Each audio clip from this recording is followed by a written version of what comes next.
bonsoir messieurs, ou bonsoir si vous débarquez d'une autre vidéo, et merci à tous. Ça y est, on y est.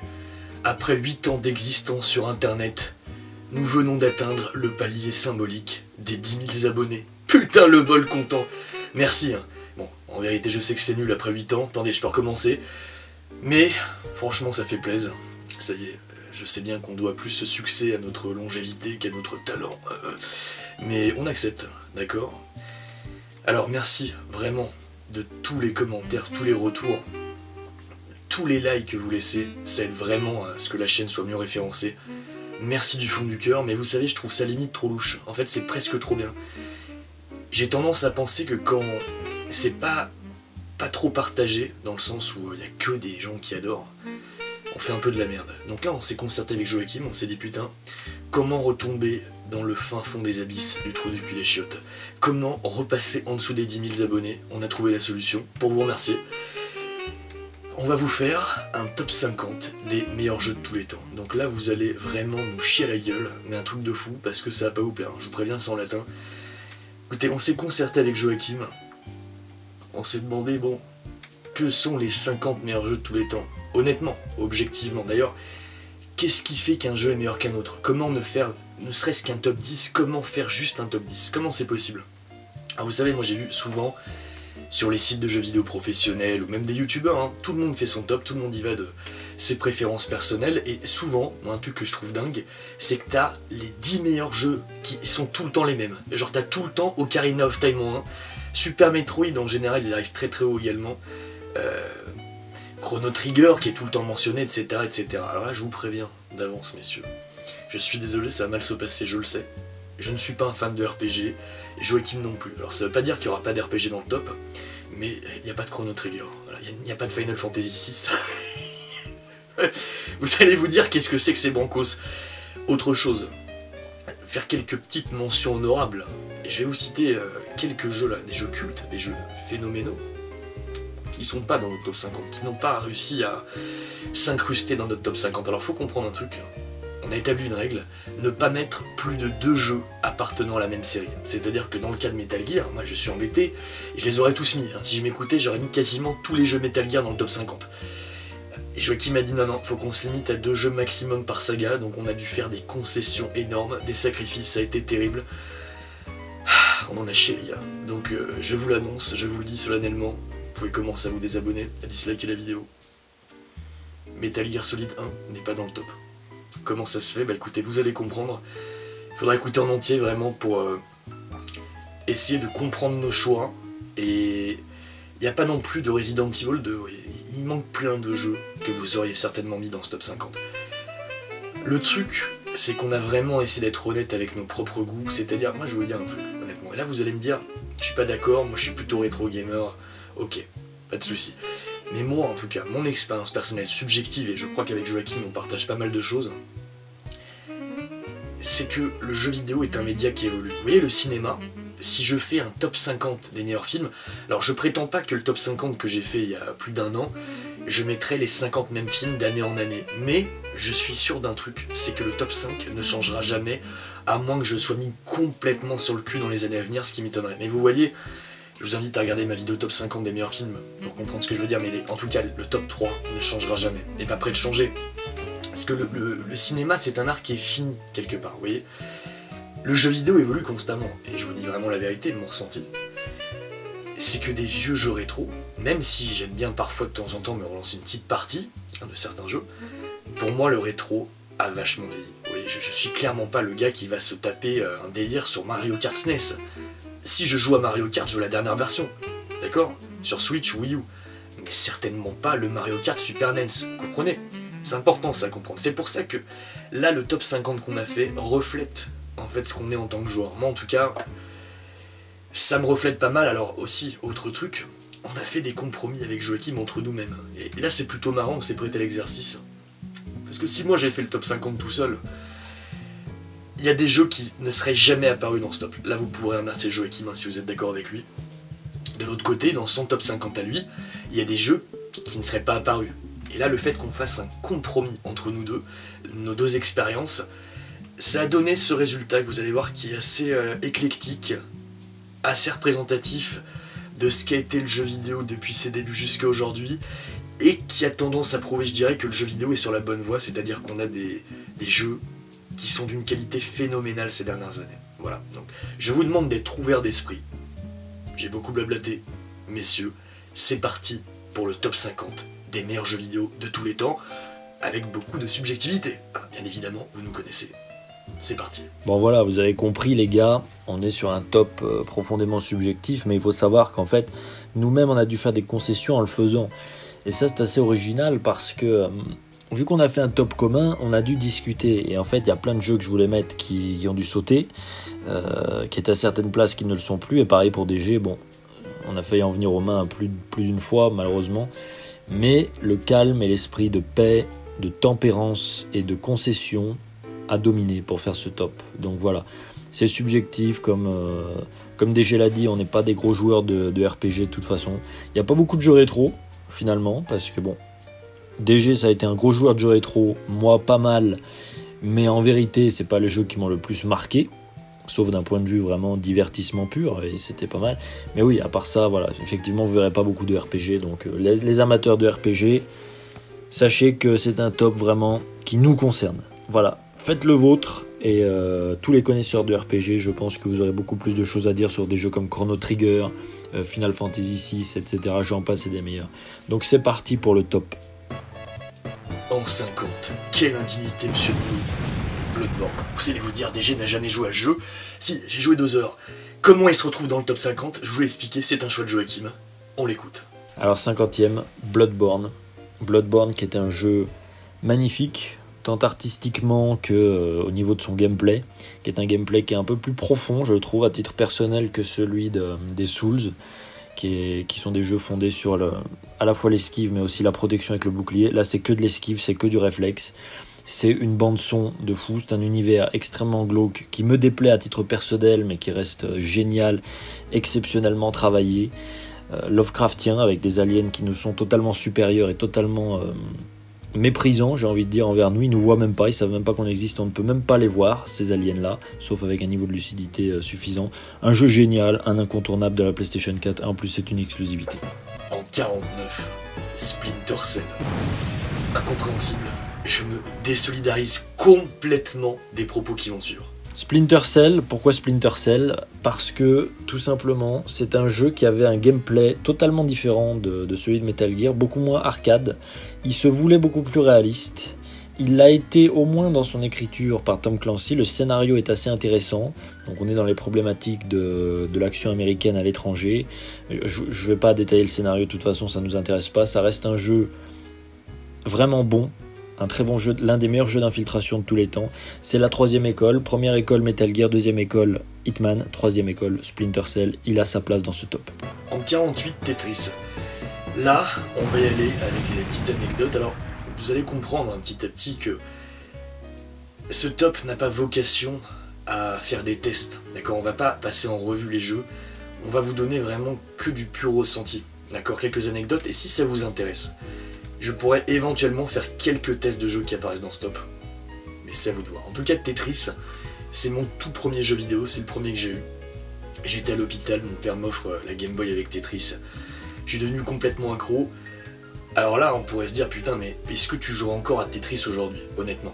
Oui, je peux totalement y rejouer quand je joue à Tetris. C'est un jeu qui n'a pas vieilli, c'est un jeu intemporel.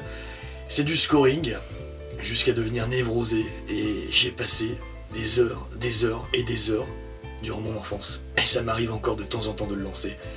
Il mérite complètement sa place en 48. En 47, Elle est noire. Là encore, je ne sais pas ce que ça fout là. On va écouter Joachim.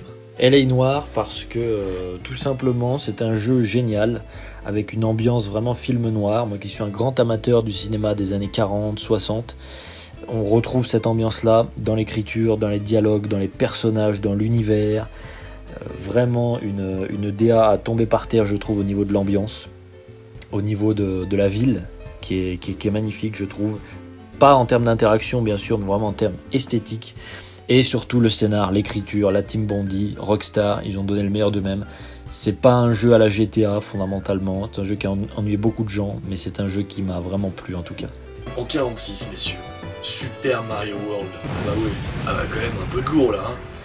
Un peu de rétro. Alors Mario World, c'est un jeu que j'ai découvert à l'époque, j'avais des potes qui l'avaient. Il me semble, si je dis pas de conneries, qu'il était jouable dans l'avion.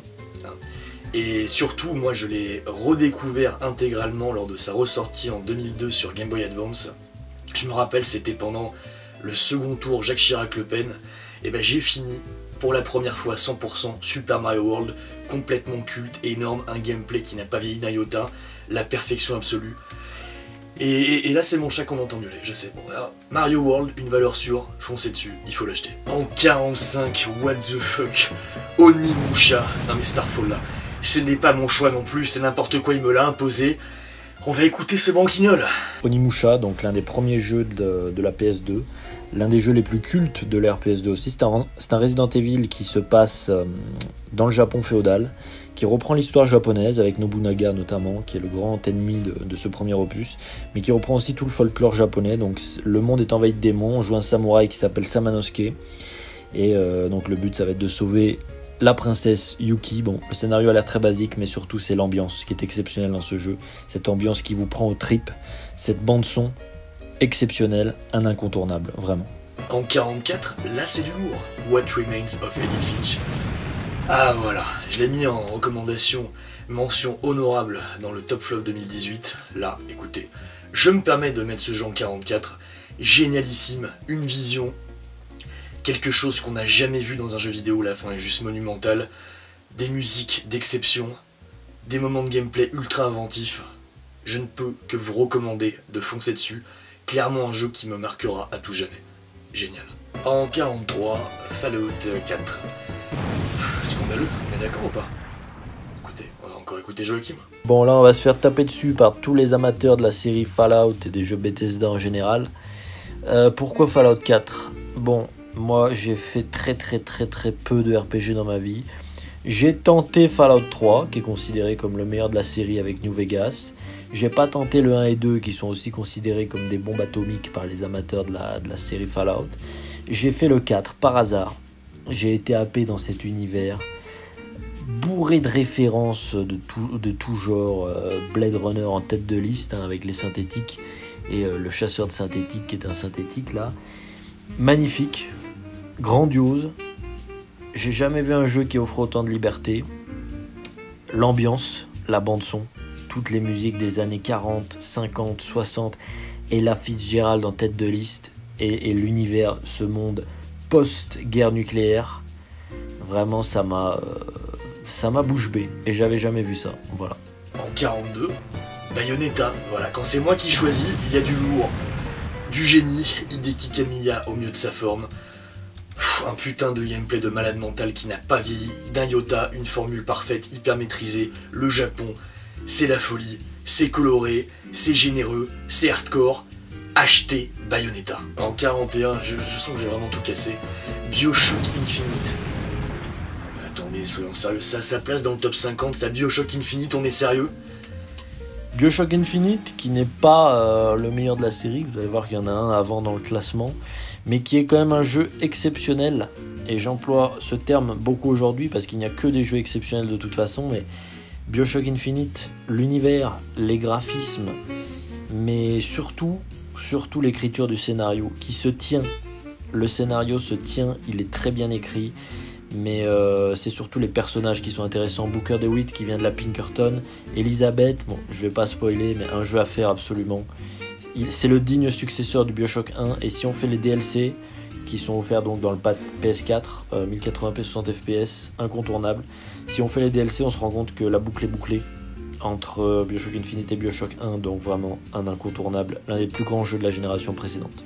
Il me convaincrait presque, mais là, attendez, retour au sérieux, en 40, Streets of Rage 2. Putain, la mandale, les souvenirs, les parties avec les potes, quelle époque formidable, il y a tout, level design, BO, au sommet, d'accord? On peut jouer à ce jeu à l'infini, on ne s'en lasse pas, en coop. Foncez dessus. Qui n'a pas encore fait Streets of Rage 2? Est-ce que j'ai besoin d'expliquer ce qu'est le jeu, hein? Vous voulez un test? Achetez-le. En 39, Persona 4. Alors là, écoutez, je vais la fermer parce que je ne connais rien à cette série, il paraît que c'est génial. J'écoute l'expert Persona 4, c'est un jeu qui mériterait une analyse au même titre que Silent Hill 2 et Silent Hill Shattered Memories qui ont été analysés sur cette chaîne. Persona 4, c'est un jeu qu'on pourrait qualifier de jeu à l'écriture jungienne. C'est un jeu sur la psychologie, c'est aussi une aventure palpitante comme tous les Persona. C'est un jeu avec des personnages tous plus farfelus et marquants les uns que les autres. C'est aussi l'opus de la saga qui est le plus inspiré de Twin Peaks, qui est une œuvre qui a profondément marqué les Japonais. Ils y font référence dans plein d'œuvres qu'ils créent, des dramas, des films et un jeu vidéo, donc Persona 4, aussi Deadly Premonition dont on parlera plus tard bien sûr. Mais Persona 4, voilà, un chef-d'œuvre. Comme je vous ai dit, j'ai pas fait beaucoup de RPG, ça c'est un RPG, je l'ai fait pour vous dire, pour que je me motive à subir ce gameplay au tour par tour, qui est assez dynamique d'ailleurs. C'est que le scénario il en valait la peine, l'ambiance en valait la peine, l'univers en valait la peine, la bande son en valait la peine.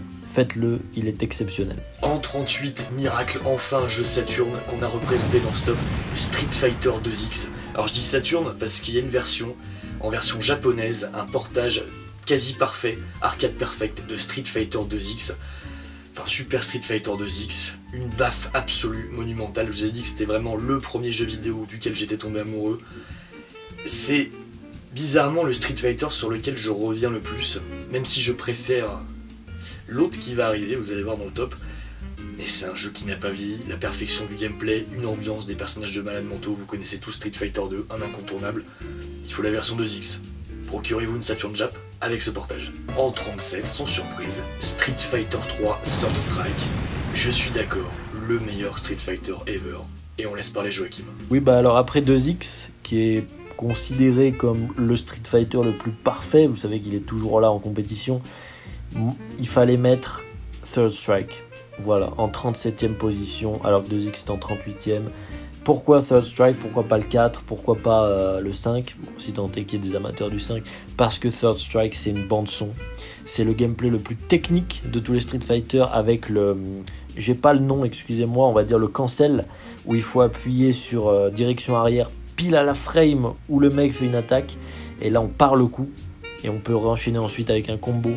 Quel jeu, mais quelle bande son, quel graphisme, c'est une véritable claque, ce Street Fighter 3 Third Strike. Voilà, un incontournable de la Dreamcast, qui est sorti ensuite sur PS2 uniquement au Japon et qui est aujourd'hui réédité sur nos consoles.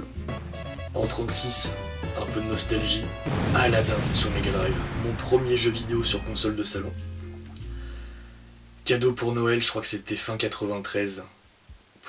Incroyable, les souvenirs. Gameplay au top, musique vraiment magnifique. On a l'ambiance du dessin animé que j'avais adoré, qui est certainement encore aujourd'hui mon Disney préféré. Je l'avais vu 2 fois à l'époque au cinéma, j'ai eu cette chance là. Et ce jeu était juste un cadeau du ciel. Un cadeau du ciel. On a rarement vu des licences de jeux vidéo d'aussi bonne qualité. Ce jeu n'a pas vieilli. Je ne peux pas écouter l'argument comme quoi Aladdin Super NES serait supérieur. Non, non. C'était bien Aladdin sur Mega Drive, le meilleur. Il mérite totalement sa place. En 35, Final Fantasy 9, et on va écouter Joachim nous en parler. Final Fantasy 9, que dire sur ce jeu qui paraît si enfantin? Je me rappelle du Level 1 sur Game One avec Marcus qui disait ouais c'est pour les enfants de 8 ans, 9 ans, regardez c'est ciblé pour les petits. Bah en fait c'est un jeu qui paraît tellement enfantin mais qui traite de thèmes extrêmement adultes et d'une manière assez habile.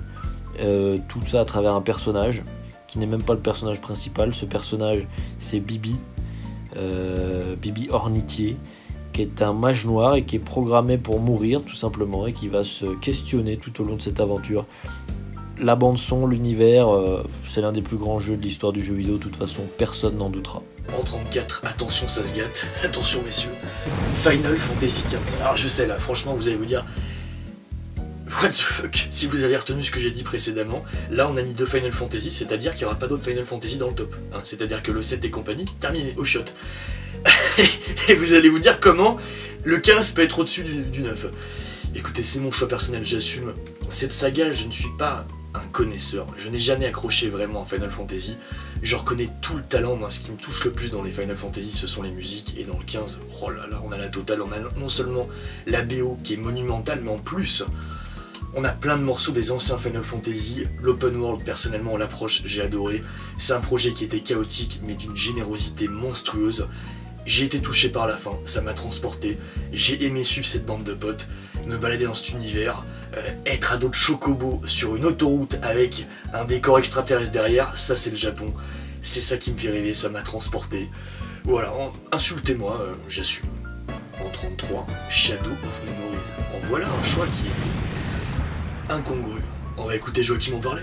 Shadow of Memories, c'est un jeu peu connu, c'est aussi l'un des premiers jeux de la PS2. C'est une production Konami, donc on voit bien le chara design à la Silent Hill 2, MGS2, on voit des corrélations entre les moteurs graphiques. Mais c'est un jeu avec un scénario et une ambiance qui sont vraiment prenants. Et le scénario est l'un des mieux écrits que j'ai pu voir dans un jeu vidéo. Et c'est un scénario avec des embranchements différents selon ce que vous faites. C'est, comme l'avait dit Edge dans son test que je vous recommande à voir, c'est un digne successeur de Shenmue sous bien des aspects. Mais en même temps, le scénario, je trouve, il est beaucoup plus profond que Shenmue. Ça parle d'alchimie, vous allez comprendre. Si vous donnez sa chance à ce jeu, vous allez rentrer dans un univers qui va vous marquer à vie. En 32, messieurs, Super Metroid. Je sais qu'il n'est pas très haut dans le top, mais quand même je l'ai inclus. Je le considère pas comme un des meilleurs jeux de tous les temps, mais comme un putain de bon jeu, une ambiance de malade mental. C'est clairement le alien du jeu vidéo. Le gameplay de ce Super Metroid pour l'époque était juste fabuleux. Moi j'ai découvert plus tard, je l'ai pas découvert à sa sortie, mais quand j'ai pu le faire, quand j'ai eu la Super Nintendo, que j'ai pu m'acheter ce Super Metroid, que je l'ai fait en entier, que j'ai vu ce putain de labyrinthe, ce level design, tout ce que t'offre le jeu, les power-up à chaque fois qu'il faut les chercher pour avancer dans certains endroits particuliers, revenir complètement à l'opposé d'où t'étais. Il y a un travail de recherche, mais c'est surtout une putain d'ambiance. Donc Super Metroid est un incontournable, c'est un jeu précurseur, mais qui a quand même un peu vieilli. En 31, un jeu à côté duquel moi je suis passé, Medieval, c'est un choix de Joachim. On l'écoute. Medieval, jeu culte qui va bientôt ressortir sur PS4. Les influences sont multiples. Bon, on peut principalement citer Tim Burton pour l'univers, mais ce qui est le plus marquant dans ce jeu, plus que l'univers même, c'est la bande-son. C'est un jeu qui était génial à l'époque. Je pense, c'est mon point de vue, que Dark Souls et tous les action RPG en vue à la troisième personne se sont inspirés de Medieval, parce que le gameplay bouclier épée il sort pas de nulle part d'après moi, mais c'est une grande aventure, c'est un univers complètement loufoque. On joue un squelette qui s'est réveillé des siècles après une guerre à cause d'un sort d'un sorcier, et on doit tuer ce sorcier. Voilà le pitch initial, et là on se lance dans une aventure vraiment, c'est un jeu à sortir pour Halloween, c'est une ambiance très Halloween et j'adore ce jeu vraiment. Il a sa place de 31ème, il l'a pas volé, voilà. En 30, messieurs, Portal 2. Putain de baffe. Je me dis, là les jeux qu'on cite, vous les connaissez peut-être tous, mais peut-être que certains d'entre vous n'ont pas fait Portal 2. Foncez dessus, je ne vais pas vous spoiler. Juste l'intro, moi vous savez qu'en Fallout 4, quand je l'ai lancé, je me suis dit putain mais c'est Portal 2 en moins bien. L'intro de Portal 2, parce que j'avais pas encore fait le 1, après j'ai fait Portal 1 qui est génial lui aussi, mais Portal 2, l'intro, incompris. Je me suis dit mais qu'est-ce que c'est que ce délire? Je vous spoile pas, vraiment pour ceux qui ne l'ont pas fait. Et après, juste le concept, le gameplay, les énigmes. À chaque fois on se retrouve dans des salles, il faut utiliser des portails pour passer dans d'autres pièces, il faut résoudre des énigmes. Ça joue vraiment avec ton cerveau, ça te fait bien réfléchir, et il y a une putain d'ambiance, une fin magistrale, un putain d'incontournable. En 29, logique, Half-Life. Et on écoute Joachim. Half-Life, que dire si ce n'est que c'est juste l'un des meilleurs jeux de tous les temps, l'un des plus révolutionnaires. Bon, vous avez compris que dans ce top, on s'occupe pas trop de l'apport qu'a fait le jeu en question dans l'histoire du jeu vidéo, on se questionne vraiment sur notre ressenti personnel, mais Half-Life, c'est un jeu qui a tout simplement bouleversé l'industrie. C'est une création de Valve, et c'est un jeu qui vraiment, vous le commencez 10 secondes dans ce tram, qui a marqué tout le monde, qui a marqué toute une génération, et je pense qu'il marquera encore les gens qui jouent aujourd'hui. Dans ce tram, la voix qui vous présente Black Mesa, et là vous entrez dans un monde, dans un scénario qui ne vous quittera plus. Voilà, jusqu'à ce que vous ayez fini le jeu, qui vous emmènera, sans spoil, en spoilant quand même, sur une autre planète. Le G-Man, Gordon Freeman qui prononce pas un mot, le bruit du pied de biche sur les parois métalliques. Qu'est-ce que je voulais que je dise de plus? C'est un incontournable, un indispensable de l'histoire du jeu vidéo. En 28, Super Mario Sunshine. Et oui messieurs, pour moi c'est toujours, à l'heure actuelle, le meilleur jeu Mario ever, 2D ou 3D, hein. Tout confondu. Une putain de bonne surprise à l'époque sur GameCube, je trouve que le gameplay n'a jamais été dépassé, y compris par les galaxies, même si j'aime bien les galaxies, mais vraiment Sunshine, c'est l'apogée du gameplay de Mario. En fait, les gens qui me disent que Mario 64, ou les Mario Galaxy, ou Mario Odyssey surpassent Mario Sunshine, n'ont clairement pas fait Mario Sunshine, c'est pas possible. Un jeu avec une putain d'ambiance, un jeu qui prend à contre-pied les attentes du joueur, parce que c'était un jeu qui devait faire suite quelque part dans 64. Il en était assez différent, mais juste tout ce que tu peux faire avec ton arrosoir, ces transformations, c'est une putain de tuerie. D'accord? En 27, Tenchu, la colère divine. Un choix de Joachim, on l'écoute. Tenchu, la colère divine, en 27ème, il n'a pas volé non plus sa place. Pourquoi? Vous prenez Splinter Cell, vous prenez un petit peu de Metal Gear et vous mettez ça dans un Japon féodal où vous jouez un ninja avec les gadgets de ninja. Il y a un petit peu de magie dans l'univers, mais le scénario est très réaliste au sens machiavélien du terme, si j'ose dire. Et c'est tout simplement un jeu qui est fascinant sous bien des aspects, bande son, ambiance, graphisme. Et c'est le Tenchu le plus abouti pour moi parce que les Tenchu PS1 étaient exceptionnels, ils étaient bons. Mais il y avait des défauts techniques qui étaient quand même assez problématiques. Là, il gomme tous les défauts, il prend le meilleur de Tenchu et c'est parti pour une aventure avec des ninjas fascinantes. Voilà. En 26, Sonic 3 et Knuckles, c'est là que vous allez vous dire. Quoi? Sonic 3 et Knuckles au-dessus de Super Mario World? Et oui. Mais là, écoutez, là c'est purement subjectif, c'est un putain de ressenti de ma part. Et on pourrait aussi me dire, alors tu mets Sonic 3 au-dessus de Sonic 2, Sonic 1? Ouais. Pour moi, Sonic 3 et Knuckles, c'est le Sonic ultime qui n'a jamais été dépassé. Atmosphère incroyable, des niveaux magiques, une OST 5 étoiles, et il n'y a rien de plus à dire. C'est un jeu qui m'a fait rêver quand j'étais gosse, voilà. Écoutez, le ressenti, parfois, ça ne t'explique pas. En 25, Yakuza 0. Yakuza 0, je l'ai commencé, je ne pourrais pas en parler, d'accord? Mais je fais confiance à Joachim, il m'a dit, si, il faut qu'il se dans stop, sinon je te bute. Alors pour les Yakuza, ça a été très dur de trancher. Bon, ce Yakuza 0 se retrouve en 25e position. C'est une épopée, c'est une histoire. Il y a très peu de jeux avec des scénarios aussi complexes, aussi bien écrits. Vous avez deux histoires en parallèle, celle de Majima Goro et celle de Kazuma Kiryu. Deux des personnages les mieux écrits, les plus fascinants, les plus charismatiques de l'histoire des jeux vidéo. Rien que ça, on est au niveau de Big Boss de Metal Gear Solid là. Je n'exagère même pas. On est au niveau de Kratos de God of War, on est au niveau de ces personnages qui sont tout simplement des effigies à l'heure actuelle, qui sont des archétypes d'héros bien construits, bien écrits. Ce Yakuza 0 et la fin. J'ai rarement eu autant d'émotions dans un jeu que devant la fin de Yakuza 0. Et pour tout vous dire, c'est pas du tout une fin larmoyante ou quoi que ce soit, c'est une fin d'une subtilité très très très rare, ne serait-ce que dans le cinéma. Il y a peu de séries qui arrivent à être subtiles tout en étant touchantes. Je pense à Breaking Bad ou à Better Call Saul par exemple en tête de liste, avec une mise en scène qui est tellement parlante que n'y a pas besoin non plus d'en faire des caisses avec les dialogues, même si bon là c'est un jeu japonais donc les dialogues il y en a pas mal.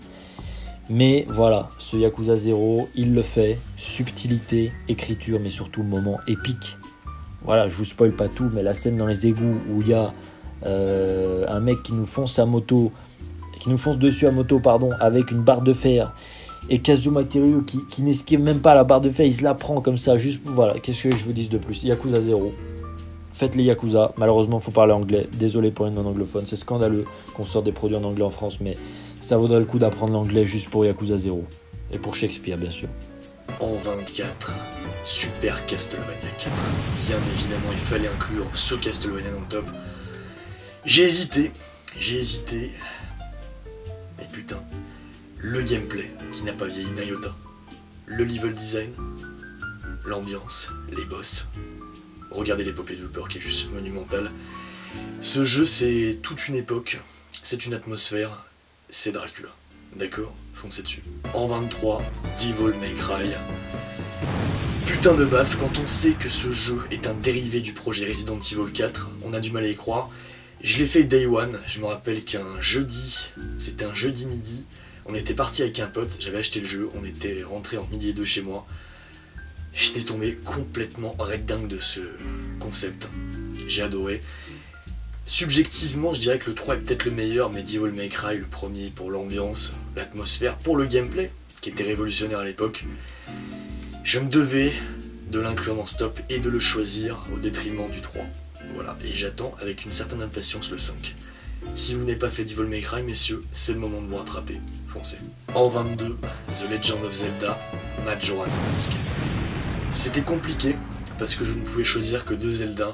Majora's Mask, avec le recul, c'est certainement l'épisode qui m'a le plus marqué sur 64, pour son ambiance avant tout.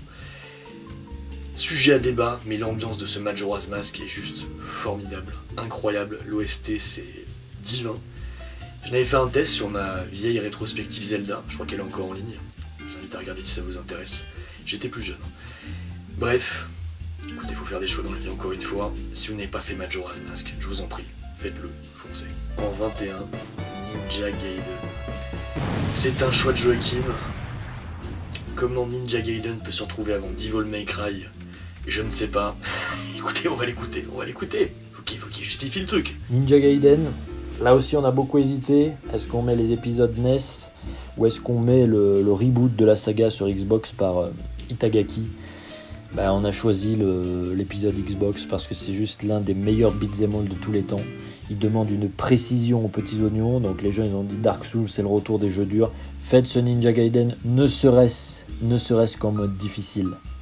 Voilà, bon, déjà le mode normal, mais alors le mode difficile, si vous pouvez trouver la version black, c'est la meilleure. Il y a aussi le remaster PS3 Sigma qui est tout aussi bon. Mais Ninja Gaiden, voilà, de la précision, une ambiance, un univers, mais surtout de la vraie difficulté juste et un héros ultra classe. En 20, Deadly Premonition. Là on est d'accord Joachim, là on tombe enfin d'accord. J'ai fait un test dessus, Deadly Premonition, une putain de tuerie, c'est grosso modo Twin Peaks le jeu vidéo. On écoute Joachim en parler. Deadly Premonition, je vous cache pas que moi je l'avais mis dans mon top 5 avant qu'on discute, mais quel jeu, mais quelle aventure, je sais, comment vous dire, ce jeu a été descendu parce qu'il était vieillot, parce que graphiquement il est pas très brillant, ça c'est clair. Mais c'est pourtant l'un des meilleurs jeux de tous les temps, Deadly Premonition, c'est l'un des rares jeux qui nous fait grandir en tant qu'être humain quand on le fait, parce qu'il y a une vraie histoire derrière. Ça n'est pas un plagiat de Twin Peaks, c'est une grosse inspiration de Twin Peaks, je dirais même que c'est un hommage à Twin Peaks, mais c'est surtout une histoire originale qui est complètement bouleversante. La fin de ce jeu, difficile de ne pas être triste devant, sans spoiler bien évidemment. Un jeu à faire absolument, problème, il est sorti que sur 360, le remaster, la version Director's Cut sur PS3 est catastrophique, elle reste jouable, sur PC il est absolument injouable. Voilà, donc il faudrait une Xbox ou une PS3 pour le faire, mais ça vaudra le coup d'acheter une Xbox juste pour ce jeu, je vous le dis très sincèrement, c'est l'un de mes jeux préférés de tous les temps. C'est une aventure qui vous prend aux tripes, encore une fois, c'est une expression importante je trouve aujourd'hui.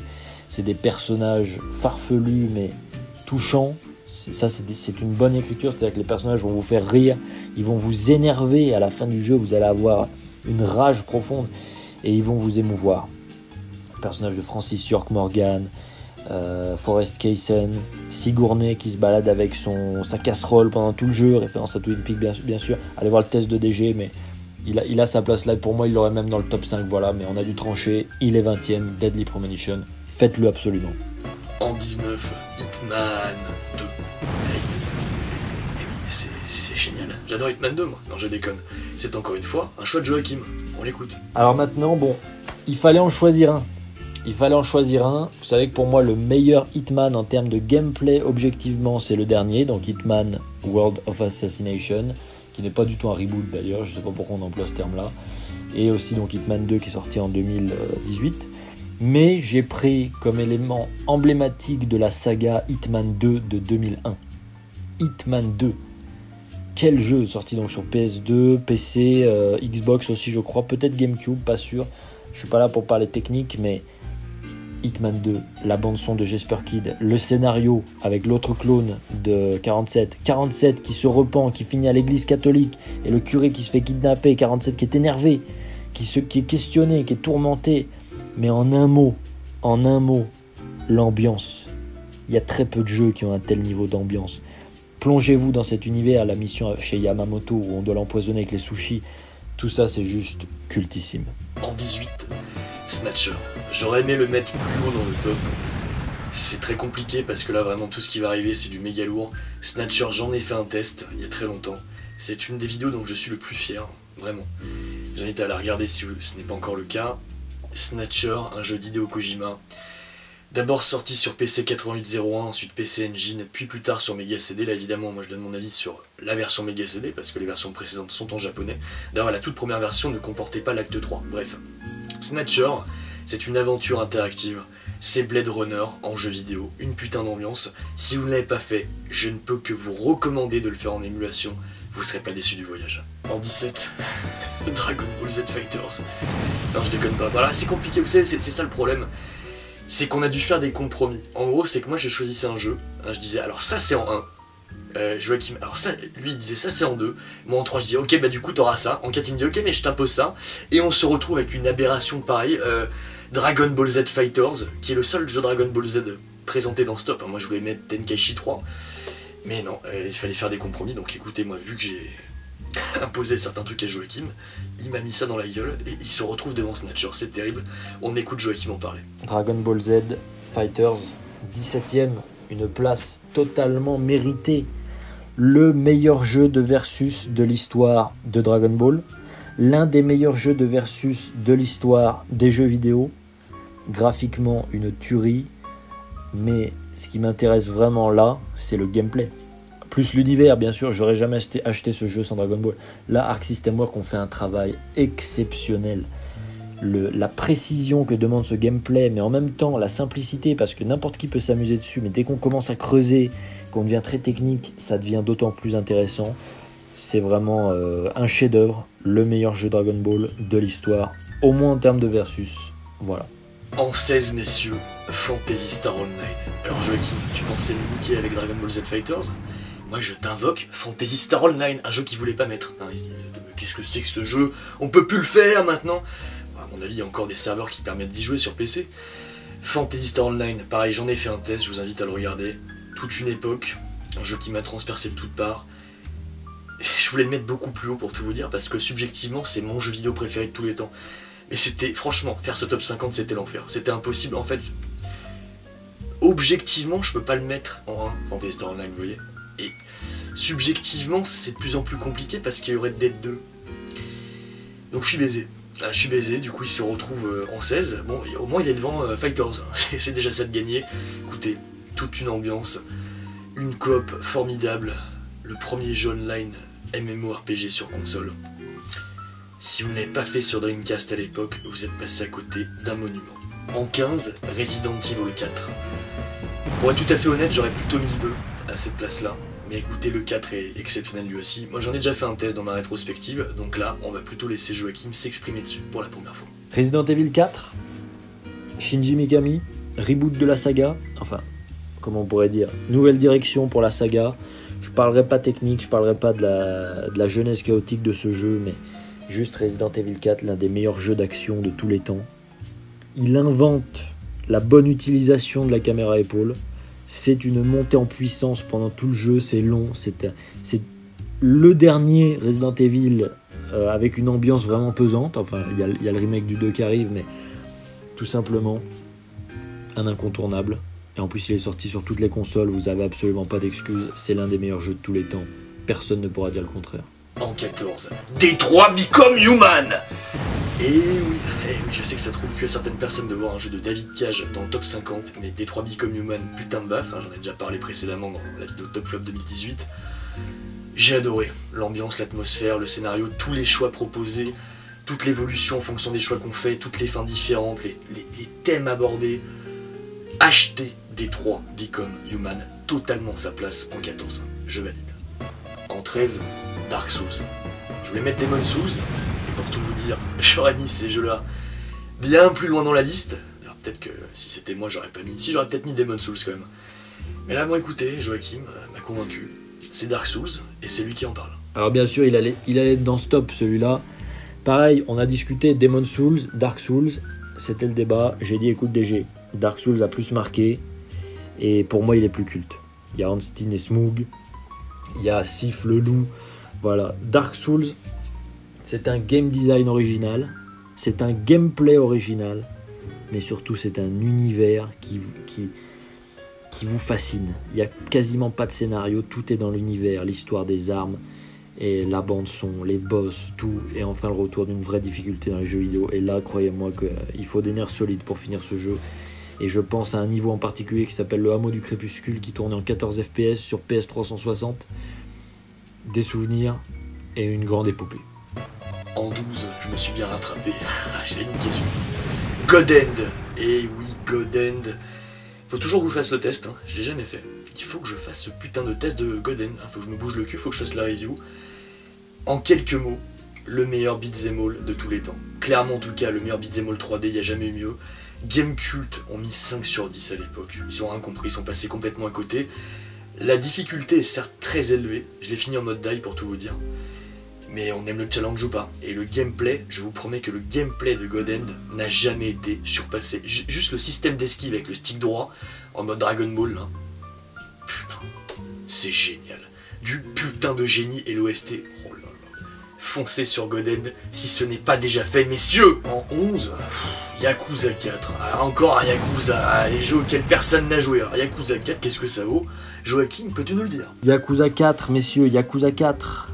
Il fallait trancher 2 épisodes de la saga Yakuza 4. L'épisode qui est peut-être pas aussi bien rythmé que Yakuza 0, mais 4 personnages, une imbrication des 4 scénarios qui est exceptionnellement bien faite, une histoire qui est bien ficelée, mais surtout là on va dans les tréfonds de l'histoire japonaise, avec le rôle du crime organisé dans la reconstruction du pays, la proximité entre les Yakuza et la politique japonaise.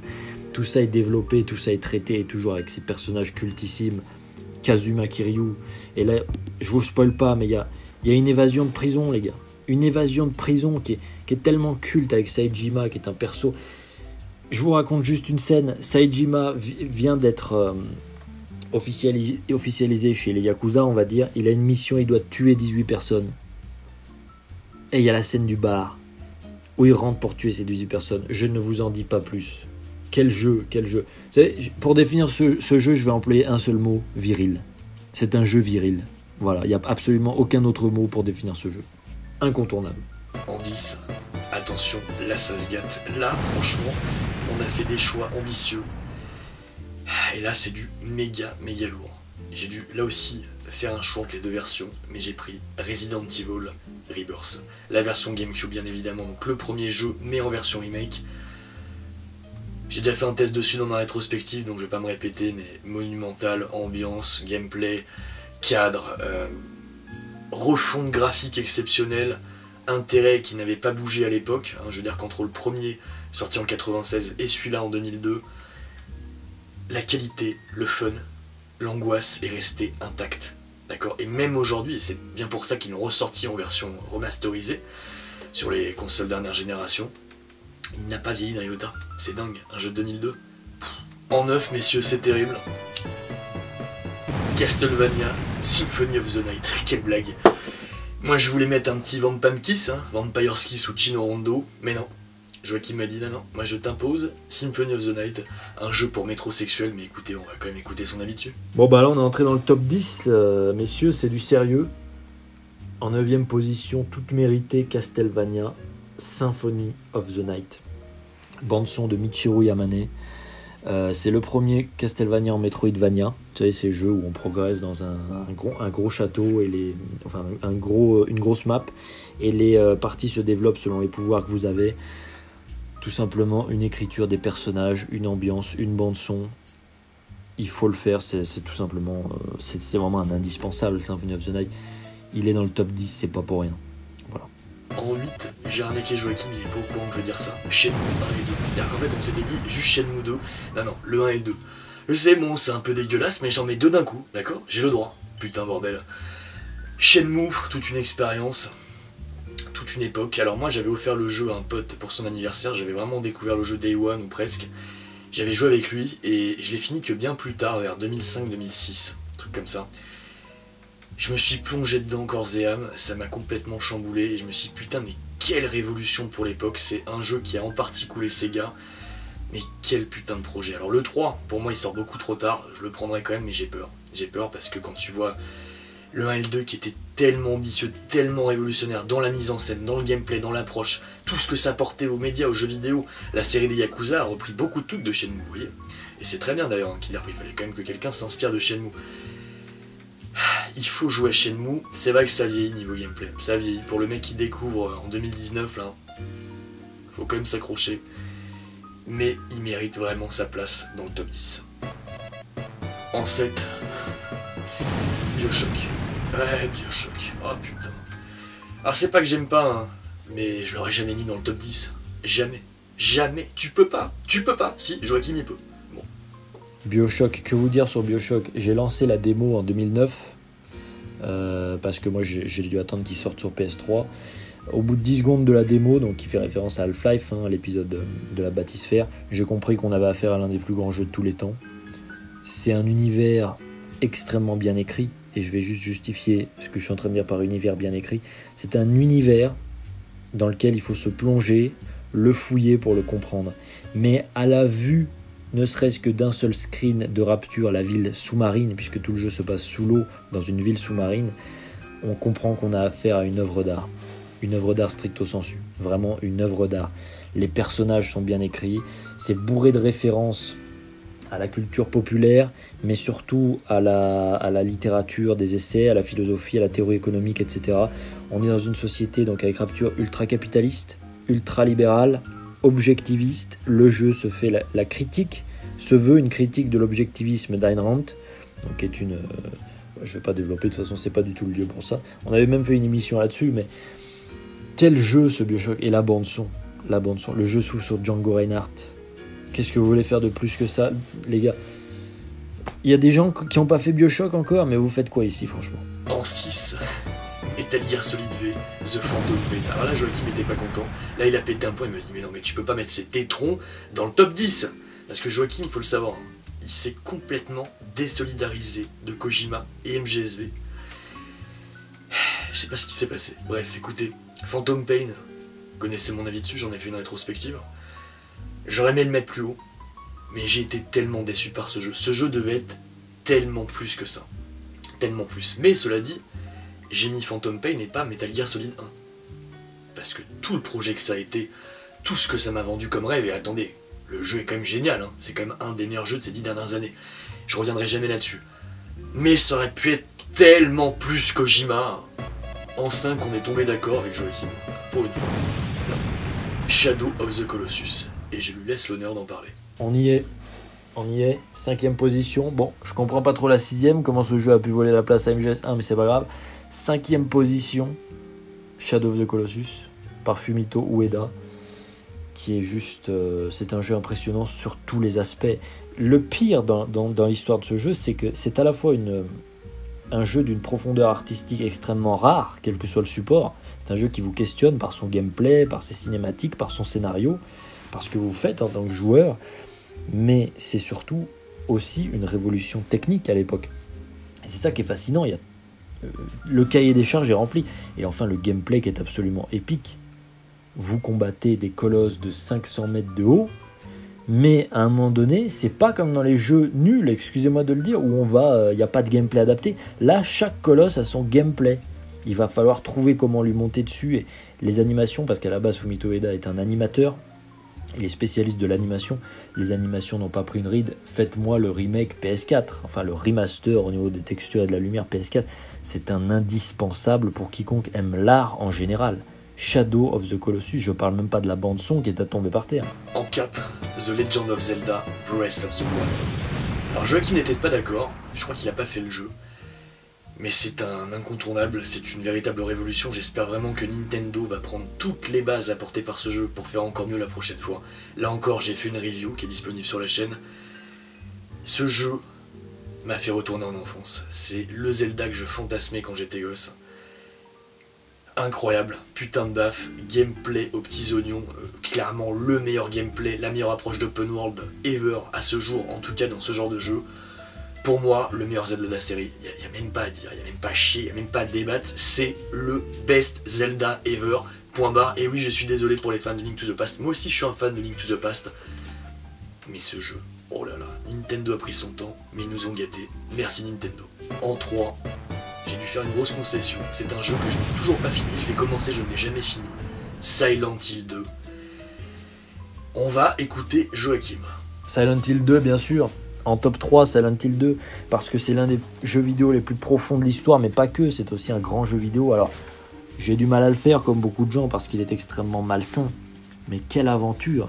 C'est l'un des rares jeux, j'en parlais avec Deadly Premonition, qui vous fait grandir intérieurement, qui vous fait réfléchir. C'est finalement, au-delà d'un jeu d'horreur, c'est une terrible tragédie, Silent Hill 2, mais qui vous questionne, qui vous triture les méninges, et qui vous fait travailler, qui est dur. C'est une œuvre difficile, Silent Hill 2, mais c'est avant tout un grand jeu vidéo, l'un des plus grands jeux vidéo de l'histoire du jeu vidéo. Et si vous ne l'avez pas fait, messieurs, vous êtes passé à côté de quelque chose qui aurait pu vous bouleverser. Il ne reste plus que 2 places, messieurs. Attention, qui sont les heureux élus en 2. Red Dead Redemption 2. J'aurais aimé le mettre en première position. Mais on s'est dit avec Joachim, on a débattu, on s'est dit non. Le meilleur jeu de tous les temps, c'est quand même celui qui est en... ouais. Red Dead 2, pour moi, objectivement, c'est le meilleur jeu de tous les temps. On a fait une analyse avec Joachim, j'en reparlerai, je ferai un test plus complet, je pense, dans ce format-là, un peu plus tard sur la chaîne. Putain de baffe, hein. Vous avez entendu mon avis dessus déjà, mais... Oh, tout ce qu'il y a dans le jeu, ce que Rockstar a fait, j'aurais jamais pensé qu'ils arrivaient à ce niveau. Ils m'ont bluffé, bravo Rockstar, et merci. En 1, qui a gagné? Qui est le meilleur jeu de tous les temps? Qui est le boss incontestable du jeu vidéo, messieurs? Vous le savez au fond de vous. C'est le seul jeu auquel j'ai accordé 100%. Ceux qui me connaissent le savent. Metal Gear Solid 2, Sons of Liberty. Et oui, c'est vraiment le vainqueur, c'est le meilleur jeu vidéo de tous les temps. C'est révolutionnaire pour le format, pour l'époque, même maintenant, en fait, le propos, ce qui est abordé dans le jeu, c'est plus que jamais d'actualité avec le contrôle de l'information, toutes les merdes qu'on met en avant. En fait, le monde YouTube, ce que c'est devenu, le monde en fait, tout court, c'est devenu exactement ce qu'on avait comme sous-texte dans Metal Gear Solid 2. C'est marrant, même Kojima s'est pris à son propre piège, le déluge d'informations inutiles, son Twitter en a un très bel exemple. Bref, MGS2, gameplay révolutionnaire, gameplay complètement dingue, une interaction avec le décor inédite pour l'époque, alors qui a depuis été dépassée, hein, notamment Red Dead Redemption 2 qu'il a fait dans un open world. Mais il faut remettre certains jeux dans le contexte et il n'a pas vieilli non plus ce Metal Gear Solid 2, vous voyez. Compliqué la vie, bref. Écoutez, on assume ce choix avec Joachim, on va l'écouter avec son avis. Vous l'aviez attendu, le top 1. On a été d'accord tout de suite, c'est ça le pire, le top 1, il n'y a quasiment pas eu de question. Metal Gear Solid 2. Metal Gear Solid 2. C'est un jeu qui était le plus beau jeu de sa génération graphiquement, je crois qu'on peut le dire. Il est toujours propre comme pas possible à l'heure actuelle, mais on s'en fiche. On s'en fiche que le gameplay était révolutionnaire à l'époque, on s'en fiche. C'est un jeu qui a une portée philosophique, qui a une portée politique. Je ne saurais même pas quoi dire d'autre. On a fait déjà son test sur la chaîne, il y a mon analyse sur la chaîne. C'est un jeu... Moi j'aime dire que c'est un conte philosophique, Metal Gear Solid 2, et je crois que c'est comme ça que je définirais ce jeu-là. Voilà messieurs, c'était le top 50 des meilleurs jeux vidéo de tous les temps, selon nous, bien évidemment, c'est tout à fait subjectif. J'espère que cette vidéo vous aura plu. Écoutez, n'hésitez vraiment pas dans les commentaires à faire part de vos retours. Si j'ai vraiment la motivation sacrée, on fera peut-être un sondage auprès de vous tous pour voir votre top 50, le consensus global du top 50 de ce public, d'accord? Pour voir vraiment ce qui ressort, et je pourrais le présenter face caméra avec Joachim, ça pourrait être intéressant. On verra. Bref, écoutez, encore une fois, merci de votre soutien inconditionnel. Vous savez, vous auriez pu vous barrer depuis longtemps de la chaîne après tout ce qui s'est passé. J'ai conscience que j'en énerve certains parfois, parce que j'ai toujours ce côté arrogant duquel je n'arrive pas à me débarrasser. Je travaille sur moi, mais en fait...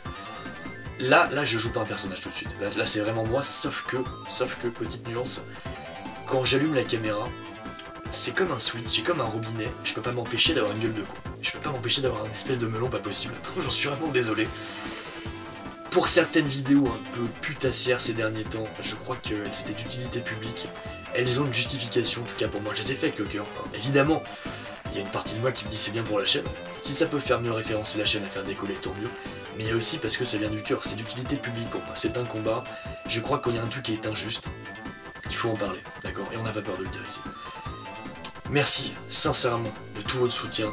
Bombardez-moi cette vidéo de like. Je veux voir tous vos retours en commentaire. N'hésitez pas aussi à nous cracher la gueule. Hein. Je sais que ça va arriver. Une très bonne soirée à tous. À très bientôt. Ciao. Et merci à Joachim de m'avoir accompagné pour cette émission de qualité.